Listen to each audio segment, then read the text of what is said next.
எல்லாருக்கும் வணக்கம். இந்த ப்ராப்ளம் சால்வர்ஸ் லேப் வீடியோவில் நம்ம வளரும் புள்ளிகள் பாடத்தை பார்க்க போகிறோம். இது ஆங்கிலத்தில் க்ரோயிங் டாட்ஸ் அப்படின்னு சொல்லுவோம். இது நிலை 1 காட்சி வடிவங்கள்ல இருந்து வர ஒரு லெசன்.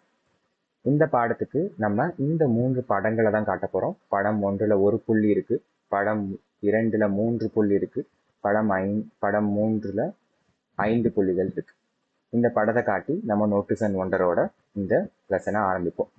அதுக்கு முன்னாடி இந்த லெசனோட பெரிய சிக்கல் என்னன்றதை பார்த்துடலாம்.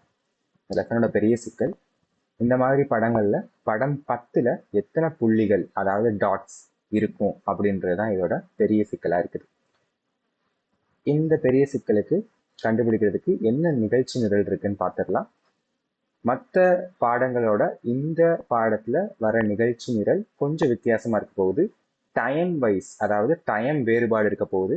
அதே மாதிரி ஒரு புது பகுதியும் இந்த பாடத்துல நம்ம ஆட் பண்ணியிருக்கோம். அது என்னன்றதை நம்ம ஃபர்ஸ்ட் பார்த்துடலாம். ஸோ ஃபர்ஸ்ட் நம்ம நோட்டீஸ் அண்ட் ஒண்டர் எப்பயுமே கொஞ்சம் 10 நிமிஷம் மாதிரி இருக்கும். பட் ஆனால் இந்த இடத்துல 6 நிமிடமா கம்மி பண்ணியிருக்கோம். அதற்கடுத்து விரிவாக்குக, அதாவது எளிய சிக்கலையுமே நம்ம கம்மி பண்ணி ஒரு 10 நிமிஷத்துக்கு நம்ம கொண்டு வந்திருக்கோம். பிறகு புதிதாக வந்த பகுதி என்ன அப்படின்னா படங்களை பகுதிகளாக பிரித்தல் அப்படின்ற இந்த பகுதி நம்ம புதுசாக ஆட் பண்ணியிருக்கோம். அதை தான் நம்ம அதிகமான டைம் செலவிட போகிறோம். கிட்டத்தட்ட 16 நிமிஷம் அந்த பகுதியில் தான் நம்ம செலவிட போகிறோம். அது மாணவர்களுக்கு முன்கணிப்பு செய்கிறதுக்கு ரொம்ப ஈஸியாக இருக்க போகிற ஒரு பகுதி. அந்த பகுதியை நம்ம இந்த இதில் பார்க்கலாம். ஸோ இப்போ நம்ம ஒவ்வொன்றா போய் பார்த்துடலாம். ஒவ்வொன்றா நிகழ்ச்சி நிரலில் என்னென்ன இருக்குது அப்படின்னு சொல்லிட்டு பார்த்துடலாம். ஸோ ஃபஸ்ட்டு தயாரித்தல் 2 நிமிஷம் நடக்க போகுது. எப்பயும் போல் மாணவர்களுக்கு தேவையானது உங்களுக்கு தேவையானதை எடுத்து வச்சிருப்பீங்க. அதற்கு அப்புறமா நோட்டீஸ் அண்ட் ஒண்டர் ஸ்டார்ட் ஆகுது. நோட்டீஸ் அண்ட் ஒண்டரில் பேட்டர்னை அவங்க கவனிக்கிறாங்க. கவனித்து அவங்களோட புரிதலையும் ஏதாவது கேள்விகள் இருந்துச்சுன்னா அதை எழுதுறாங்க. அதை மாணவர்கள் ஷேர் பண்ணும்போது 1 இல்லாட்டி 2 பேர் ஷேர் பண்ணால் போதும். ஏன்னா நமக்கு 6 நிமிஷம் தான் அதில் செலவிட போகிறோம். பிறகு நம்ம அதை அவங்க ஷேர் பண்ணதுக்கு அப்புறமா எளிய சிக்கல், அதாவது விரிவாக்குறது, அதை நம்ம பண்ணுறோம். இது படம் 4க்கு அவங்க விரிவாக்கி நமக்கு சொல்லுவாங்க. இந்த இடத்துல அவங்க எப்படி இந்த பேட்டர்ன் வளர்கிறது அப்படின்றத அவங்க வரைந்து கலர் பண்ணி நமக்கு காட்டுவாங்க. அதே மாதிரி அதை எக்ஸ்பிளைனும் பண்ணுவாங்க. இந்த இது முடிஞ்சதுக்கு அப்புறமா நமக்கு படங்களை பகுதியாக பிரித்தல் அப்படின்ற பகுதி ஆரம்பிக்குது. இது என்ன இருக்கும் அப்படின்னா, நம்ம நோட்டீஸ் அண்ட் ஒண்டர்ல காட்டின 3 படத்தை அதே படத்தை காட்ட போறோம். பட் ஆனால் இந்த தடவை அந்த படத்துல ஒரு கலர்ஸ் பண்ணியிருப்பாங்க. அதாவது மேலே இருக்கிற பகுதிக்கு ஒரு கலரும் கீழே இருக்கிற பகுதிக்கு ஒரு கலரும் பண்ணியிருப்பான். அந்த படத்தை பார்த்து மாணவர்கள் சிந்திப்பாங்க. எதை பற்றி சிந்திப்பாங்க அப்படின்னா, இந்த பகுதிகளுக்கும் படத்தோட எண் அப்படின்றதுக்கும் என்ன தொடர்பு இருக்கு அப்படின்றத யோசிச்சு அவங்க அதை எழுதிட்டு அதுக்கடுத்து பகிர்ந்துக்குவாங்க. பிறகு நம்ம முன்கணிப்பு பண்றோம். முன்கணிப்பு 10வது படத்துக்கு பண்ணிட்டு அதுக்குரிய பெரிய குழு பகிர்வும் நடக்கும். அதற்கப்புறமா நிறைவு அப்படின்றத நம்ம பண்ணி முடிச்சிடறோம். ஸோ இப்போ ஒவ்வொரு விஷயத்தையுமே கொஞ்சம் தெளிவாக விரிவாக பார்க்கலாம். ஃபர்ஸ்ட் நோட்டீஸ் அண்ட் ஒண்டர் 6 நிமிஷம் நம்ம இந்த படத்தை காட்டுறோம். படத்தை காட்டிட்டு இந்த படத்தில் நீ கவனிக்கும் 3 விஷயங்களை எழுதுக. உனக்கு தோன்றும் ஏதாவது ஒரு கேள்வியும் எழுதுக. அதை நம்ம கொடுத்துட்றோம்.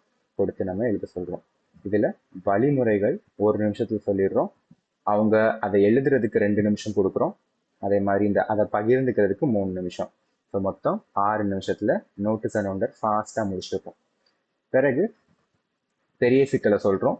பெரிய சிக்கல் சொல்றதுக்கு முன்னாடியே நீங்க உறுதிப்படுத்தணும். ஓகே, இது இந்த மாதிரி தான் அதிகரிக்குது அப்படின்றத உறுதிப்படுத்திட்டு நீங்க பெரிய சிக்கலை சொல்றீங்க. பெரிய சிக்கல் படம் 10ல் எத்தனை புள்ளிகள் இருக்கு, டாட்ஸ் இருக்கு அப்படின்றதான் பெரிய சிக்கல்னு சொல்லிட்டு எளிய சிக்கலான 4வது படத்தை அவங்கள விரிவாக்க சொல்றீங்க. இது 10 நிமிஷம் நடக்குது. 2 நிமிஷம் நீங்க வழிமுறைகள் சொல்லலாம். அதுக்கடுத்து இருவர் வேலை நேரம் 8 நிமிஷம்.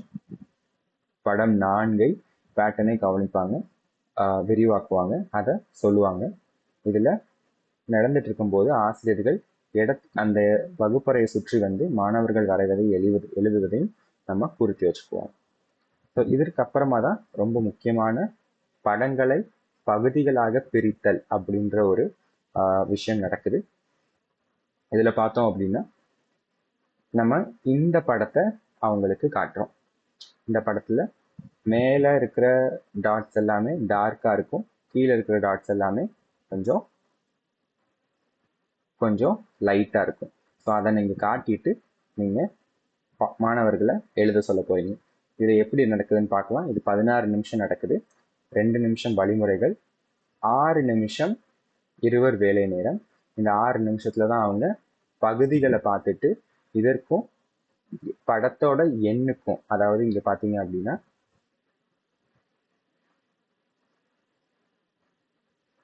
இது வந்து இந்த இடத்துல பார்த்தோம் அப்படின்னா இது ஒரு பகுதி, இது ஒரு பகுதி, அண்ட் இதுதான் படத்தோட எண். இந்த 3 விஷயத்துக்கும் என்னென்ன தொடர்பு இருக்கு அப்படின்றத அவங்க யோசிப்பாங்க. இதுல சில நேரம் மாணவர்களுக்கு கொஞ்சம் டவுட் இருக்கலாம், அவங்களுக்கு வந்து யோசிக்க முடியாம இருக்கலாம். அந்த நேரத்துல நீங்க மாணவர்கள் பக்கத்துல போயிட்டு அவங்களுக்கு என்ன டவுட் இருந்தாலும் அதை உதவி கேள்விகள் மூலமா அவங்களுக்கு புரிய வச்சு அவங்கள அதை செய்ய வைப்பீங்க. இருவர் வேலை நேரம் முடிஞ்சதுக்கு அப்புறமா வெவ்வேறு பகுதிகளை பார்ப்பாங்க. படம் எண்ணுக்கும் பகுதிகளுக்கும் என்ன தொடர்புன்னு கண்டுபிடிப்பாங்க. அதுக்கடுத்து பெரிய குழு பகிர்வு 8 நிமிஷம் நடக்கும். இதுல பல்வேறு உத்திகள் கொண்ட மாணவர்களை பகிர்ந்து கொள்ள சொல்லுங்க. ஸோ ஒரு மாணவன் வந்து ஒரு விதமா சொல்லலாம், இன்னொரு மாணவன் வந்து இன்னொரு விதமா சொல்லலாம். ஸோ அது எல்லாத்தையுமே நீங்க கவனிச்சு அவங்களெல்லாம் பகிர சொல்லுங்க. அதற்கப்புறமா முன்கணிப்பு நடக்குது. முன்கணிப்பு நடந்ததுக்கு அப்புறமா முன்கணிப்பு 2 நிமிஷம், அதில் தனிநபர் வேலை நேரம் 10 நிமிஷம் கொடுக்குறோம். படம் 10க்கு முன்கணிப்பு செய்கிறாங்க. நிறைவு அப்படின்றது ஒரு 10 நிமிஷம் நடக்குது. இதில் முக்கியமாக அவங்களோட பிரதிபலிப்பு எதில் இருக்கணும் அப்படின்னா, நம்ம புதுசாக பண்ண பகுதி, அதாவது படத்தை பகுதிகளாக பிரித்தல் அப்படின்ற பகுதியை வச்சு அதில் என்ன கற்றுக்கிட்டாங்க, அது அவங்களுக்கு எப்படி உதவியாக இருந்துச்சு அப்படின்றத அவங்க யோசிச்சு அதை பற்றின பிரதிபலிப்பை அவங்க எழுதுவாங்க. படத்தை மீள்பதிவு செய்யுங்கள், அதாவது தொடக்கத்துல இருந்து என்ன நடந்தது அப்படின்றத நம்ம சொல்றோம்.